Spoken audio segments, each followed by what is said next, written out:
यादें स्वतंत्रता संग्राम की। वंदे मातरम, वंदे मातरम।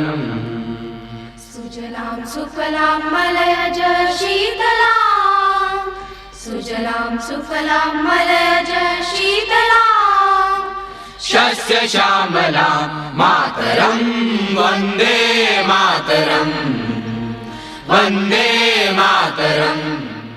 राष्ट्रीय शैक्षिक अनुसंधान एवं प्रशिक्षण परिषद की केंद्रीय शैक्षिक प्रौद्योगिकी संस्थान द्वारा निर्मित प्रस्तुत है यादें स्वतंत्रता संग्राम की श्रृंखला के अंतर्गत कार्यक्रम 1857 की महाक्रांति।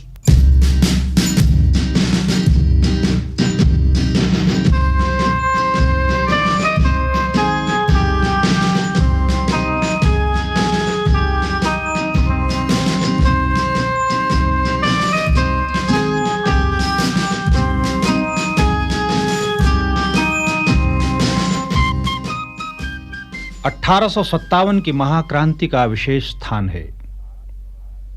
वो ब्रिटिश राज्य की आर्थिक और राजनीतिक शोषण की नीतियों के खिलाफ जनता का पहला जोरदार जवाब था, जिसमें समाज के विभिन्न वर्गों ने हिस्सा लिया। ये विद्रोह भारतीय सभ्यता और अंग्रेजी सभ्यता के बीच हुए टकराव का नतीजा था।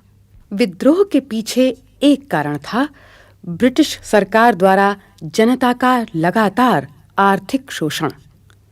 अंग्रेजों की अर्थनीतियों की चपेट में आकर पुराने उद्योग धंधे ठप हो गए थे। एक ओर किसान और कारीगर आर्थिक शोषण की नीतियों से आतंकित थे, तो दूसरी ओर पुराने ताल्लुकेदार ब्रिटिश भूमिकर नीति से प्रभावित थे। देसी राजा लैप्स की नीति से आतंकित थे। इन सब ने पहली बार एक साथ मिलकर एक जबरदस्त लड़ाई का मोर्चा खड़ा कर दिया था।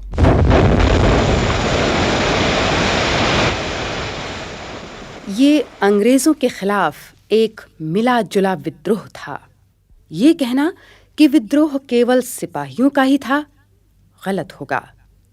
सिपाहियों में फैले असंतोष और उनके विद्रोह ने जनता के मन में बरसों से पल रहे रोष को फूट निकलने का मौका दिया। इन असंतुष्ट सिपाहियों को विद्रोह करने पर मजबूर किया राइफलों में इस्तेमाल के लिए बनाए गए नए किस्म के कारतूसों ने। सन 1857 दमदम मस्केटरी डिपो, जहां इन कारतूसों के खिलाफ आवाज उठाई गई। नहीं मानेंगे तुम्हारा ऑर्डर, जो करना है कर लो। हम वो लोग नहीं जो डर जाएं। इन कारतूसों को हम नहीं इस्तेमाल करेंगे। इनमें गाय और सुअर की चर्बी लगाई गई है। इन्हें हम मुंह से नहीं खोल सकते। इससे हिंदू और मुसलमान दोनों का धर्म भ्रष्ट होता है। तुम लोग हमारा धर्म भ्रष्ट करना चाहते हो, देखते हैं तुम क्या करते हो। हाँ, नए कारतूसों का इस्तेमाल नहीं करेंगे। You bloody fools! इसकी सख्त सजा दी जाएगी। तुम्हारी ये टुकड़ी तोड़ दी जाएगी। अरे जो करना है करो, मगर ये तानाशाही नहीं चलेगी। नहीं चलेगी, नहीं चलेगी।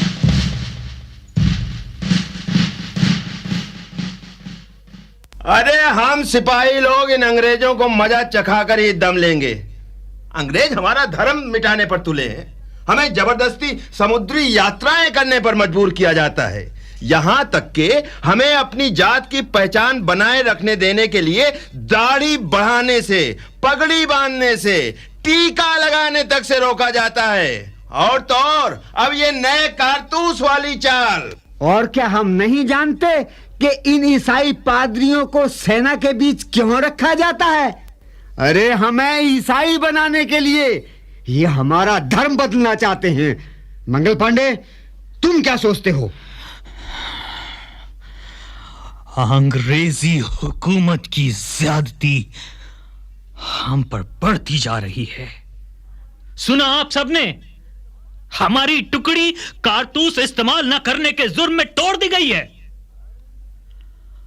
और कल जमादार सालिग्राम का कारतूसों के विरोध करने के जुर्म में कोर्ट मार्शल किया जाएगा।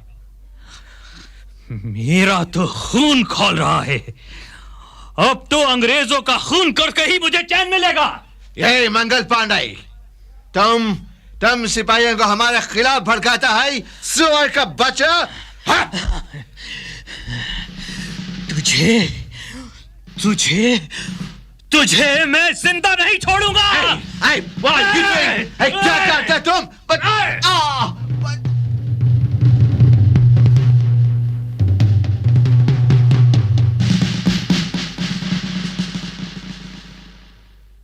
गजब हो गया, गजब हो गया। मंगल पांडे को अंग्रेज अफसर के खून करने और अंग्रेजों से बदतमीजी से पेश आने के जुर्म में कल फांसी दे दी गई। मंगल पांडे ने इन विदेशियों के जुल्म को बर्दाश्त नहीं किया, वो शहीद हो गया। और 24 अप्रैल को मेरठ में भी यही घटना दोहराई गई। सर, आज 3rd नेटिव कैवलरी के 90 सिपाहियों ने कारतूस इस्तेमाल करने से इनकार कर दिया। ये सब तो बगावत पर उतर आए हैं सर। वो मैं खुद उनसे बात करूंगा, देखते हैं कैसे नहीं मानते। सिपाहियों, कारतूस इस्तेमाल नहीं करने की सजा में यह टुकड़ी तोड़ी जाती है और तुम सबको 10 साल की कैद की सजा सुनाई जाती है। गिरफ्तार करो इन सबको, अरेस्ट दो, ले जाकर ठूस दो इन सबको जेल के अंदर।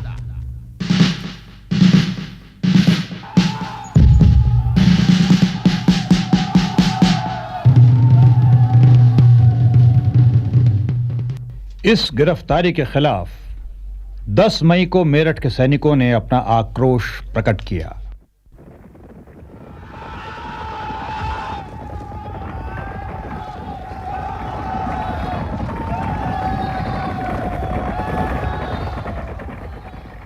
अंग्रेजों का जुल्म हम कभी बर्दाश्त नहीं करेंगे। हमारे सैनिक भाइयों को बेरहमी से जेलों में बंद किया गया है। चलो दोस्तों, हम अपने सिपाही भाइयों को कैद से रिहा कराएं।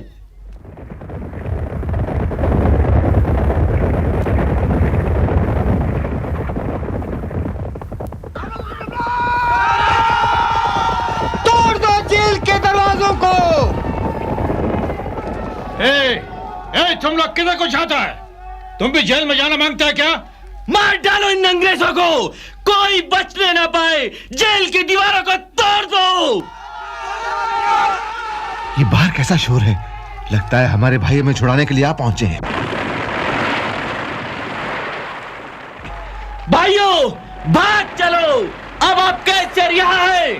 साथियों, मेरा सुझाव है कि हम सभी दिल्ली चलें और मुगल सल्तनत के चिराग बहादुर शाह को अपना बादशाह बना लें। सारे हिंदुस्तान का बादशाह बना लें। हाँ, ये ठीक है। सवार हो जाओ अपने घोड़े पर। चलो।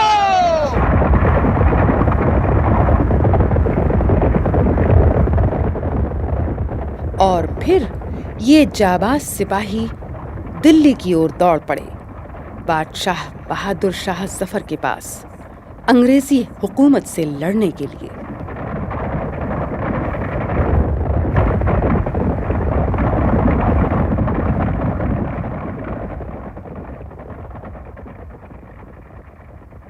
आप लोग कौन हैं? हम मेरठ के सिपाही हैं, अंग्रेजों के खिलाफ बगावत करके आ रहे हैं।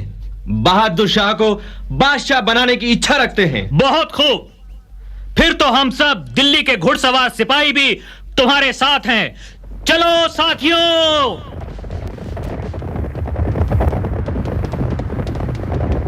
बहादुर शाह जिंदाबाद, बहादुर शाह जिंदाबाद, बहादुर शाह जिंदाबाद।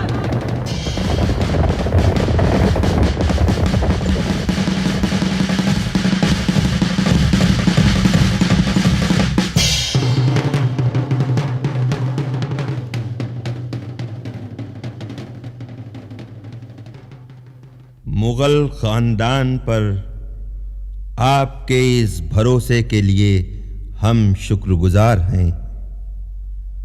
आप सब ने हमें नए हिंदुस्तान का बादशाह चुना है, तो हम भी अपना फर्ज पूरी तरह से निभाएंगे। हम इस वक्त दूसरे देसी राजाओं से भी अंग्रेजों के खिलाफ एकजुट होने की गुजारिश करना चाहते हैं। अंग्रेजी हुकूमत मुगल खानदान को पूरी तरह तबाह बर्बाद कर चुकी है, फिर भी उसे चैन नहीं। ये फिरंगी हुकूमत चाहती है कि हमारा नामो निशान ही न रहे।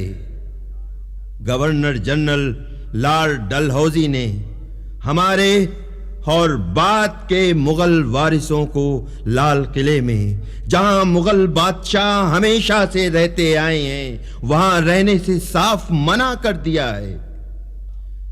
हमारे वारिसों को दिल्ली के बाहरी इलाके में रहने का हुक्म दे दिया गया है। इतना ही नहीं, हमारे वारिस हमारे बाद सिर्फ शाहजादे ही कहलाएंगे, बादशाह नहीं। ये तो मुगल सल्तनत की साफ साफ तौहीन है। बहादुर सिपाहियों, हम सब मिलकर अंग्रेजों से बदला लेंगे और उन्हें उनकी ज्यादतियों का सबक सिखाएंगे। बहादुर शाह जिंदाबाद, बहादुर शाह जिंदाबाद, बहादुर शाह जिंदाबाद। 1857 की महाक्रांति के ये सैनिक अपनी जान की बाजी लगाए अंग्रेजों से लड़ते रहे, पर अंततः 20 सितंबर 1857 के दिन अंग्रेजों ने दिल्ली पर कब्जा कर लिया। दिल्ली के अंग्रेजों के हाथ में आते ही महाक्रांति का मुख्य केंद्र समाप्त हो गया।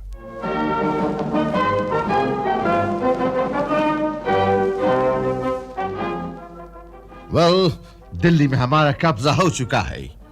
अब हमें इन गद्दारों का मजा चखाना है। बहुत हिम्मत बढ़ गई इनकी। और फिर अंग्रेजों ने अंतिम मुगल बादशाह बहादुर शाह जफर को गिरफ्तार करके रंगून भेज दिया।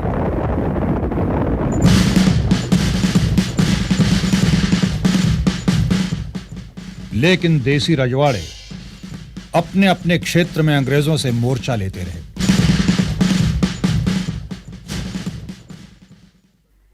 लेप्स की नीति, जिस पर गोद लिए पुत्र को गद्दी पर बैठाना गैर कानूनी माना गया था, देसी राजाओं के विद्रोह का एक मुख्य कारण बना। सभी जगह क्रांति की ये आग दुश्मनों को झुलसाती फैलती जा रही थी। और फिर इसी महाक्रांति की आग इलाहाबाद, कानपुर और पटना में भी फैल गई।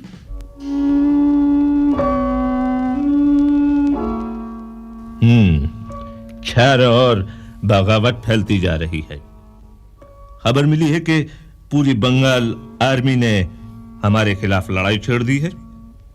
अवध, रोहिलखंड, दोआब, बुंदेलखंड, सेंट्रल इंडिया, सभी जगह हमारे लोगों को उन लोगों ने हटा दिया। You know, ये नाना साहब ने हमारे लोगों को कानपुर से बाहर भगा दिया है और खुद पेशवा बन बैठा है। यस, टांटिया टोपे झांसी से अंग्रेजों को हटाने में लक्ष्मी बाई की मदद कर रहा है। Don't you worry, फिक्र मत करो। अंग्रेजी हुकूमत के मुकाबले में इनके पास ताकत ही क्या है।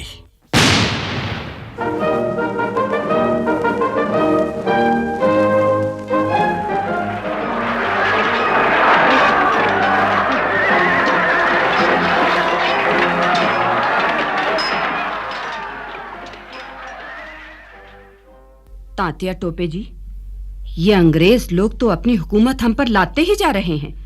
हाँ रानी लक्ष्मीबाई जी, अंग्रेज सरकार की लैप्स नीति ने जिस तरह आपके गोद लिए पुत्र को झांसी की गद्दी का वारिस मानने से इनकार कर दिया है, उसी तरह हमारे नाना साहब भी गोद लिए पुत्र होने के कारण कानपुर में शासन करने के हकदार नहीं समझे जाते हैं। खूब जानती हूं मैं इन अंग्रेजों की चालों को। हमारे राज्यों को हड़पना चाहते हैं ये लोग। झांसी से मुझे अंग्रेजों ने बाहर कर दिया है, मगर मैंने हिम्मत नहीं हारी है। चलिए तांतिया जी, अब देर न करें। ग्वालियर पर हमें मिलकर कब्जा करना है।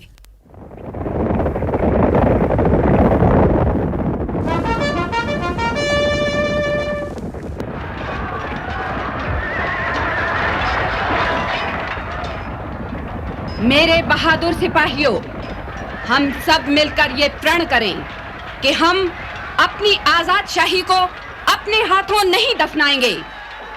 ये खुशी की बात है कि ग्वालियर के 20,000 सिपाही अंग्रेजों का साथ छोड़कर हमारा साथ देने के लिए तैयार हैं।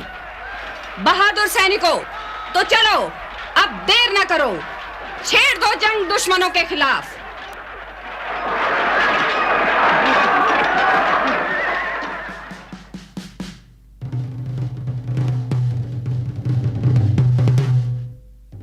और इस संघर्ष में रानी लक्ष्मीबाई शहीद हो गई, लेकिन यह संघर्ष जारी रहा।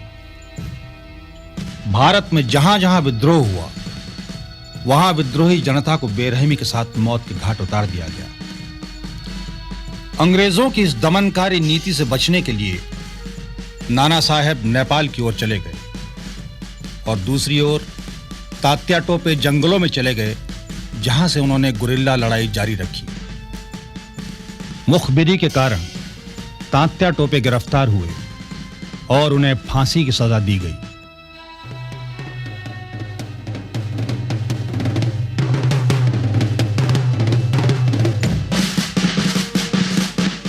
देसी राजाओं और सिपाहियों के अलावा कुछ और वर्ग जिन्होंने गदर में भाग लिया, वे थे किसान, कुछ असंतुष्ट जमींदार और कुछ शहरी जनता।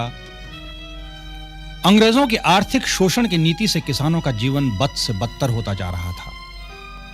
हर साल भूमि कर का बढ़ना और किसानों को उपज का बहुत कम हिस्सा मिलना अंग्रेजों की कुव्यवस्था का कारण था। किसानों में आक्रोश बढ़ रहा था। 1857 की इस महाक्रांति में उन्होंने सैनिकों का साथ देकर अपना आक्रोश प्रकट किया।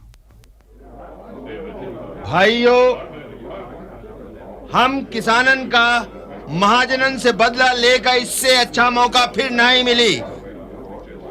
हमका सिपाहियन के साथ मिलकर लड़क चाहिए। महाजनन के बही खातों को जला डालो और इस जमींदारों को जान से मार डालो। अरे हम अंग्रेजों से हमदर्दी काहे जताएं? बताओ भला, का भला किया है इन लोगों ने हमारा? हमरे सारे धंधन का ठप करके अपने देश के कारखाने में बने माल को हम पर थोप रहे हैं ये लोग। अरे हाँ भाई, अपना माल बनाने खातिर कच्चा माल जुकरियो कपास हो ना, अरे थोड़े पीछे देकर अपने देश में ले जा से। हमारा तो नुकसान से इसमें। और ये कोर्ट कचहरी, ये सब हमारे दुश्मन है। और ये चापलूस जमींदार और खून चूसन वाले महाजन ये अंग्रेज के साथी हैं। इन पर तो हमला बोलना एक ही चाहिए। इनका हम जिंदा नहीं छोड़ेंगे।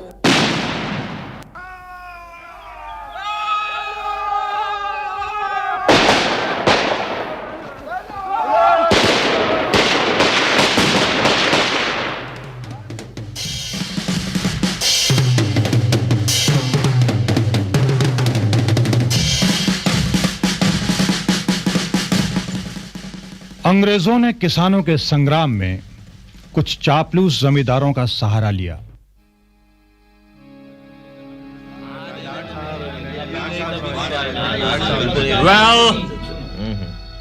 हम आपको आपकी जमीनें वापस कर देंगे, लेकिन एक शर्त है, आप लोगों को विद्रोहियों का साथ छोड़ना होगा। अब आप भी हमारा इस रिवोल्ट को खत्म करने में साथ दें। ठीक है, अगर आप हमारी जमीनें लौटाते हैं तो हम विद्रोही किसानों और सिपाहियों का साथ नहीं देंगे। हाँ, ठीक है। आज से हम आपके साथ हैं। वाह, बहुत अच्छा।